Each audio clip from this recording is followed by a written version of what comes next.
নমস্কাৰ মোৰ মৰমৰ অসমৰ ভাই ভণ্টিসকল মই গুৰুজনৰ জন্মস্থান জেগাত গৈ এটা ভিডিঅ' বনাইছিলো হেতু কাৰণে মই ক্ষমা খুজিছো আপোনালোকৰ সকলো ভাই ভণ্টিসকল কিন্তু মই জনা নাছিলো এটো আমাৰ গুৰুজনৰ জন্মস্থানৰ জেগা বুলি আছিল বুলি মই জনা নাছিলো কিন্তু বেলেগৰ লগত শুটিং কৰিব গৈছিলো আৰু জেগাটো মানে মোৰ ভাল লাগিছিল কাৰণে মই ইমানটো ভবা নাছিলো হেতু কাৰণে মই আপোনালোকৰ পৰা মই ক্ষমা খুজিছো আৰু যদি জানিলোহেঁতেন তেনেহলে মই এনেকা ভিডিঅ'টো নবনালোহেঁতেন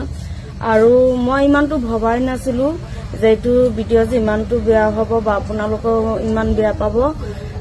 হেতু কাৰণে মই বহুত মানে আপোনালোকৰ পৰা মই ক্ষমা খুজিছো হেতু কাৰণে মই বহুত দুখিত আৰু আজিৰ পৰা এনেকা ভুল আৰু কেতিয়াও নহব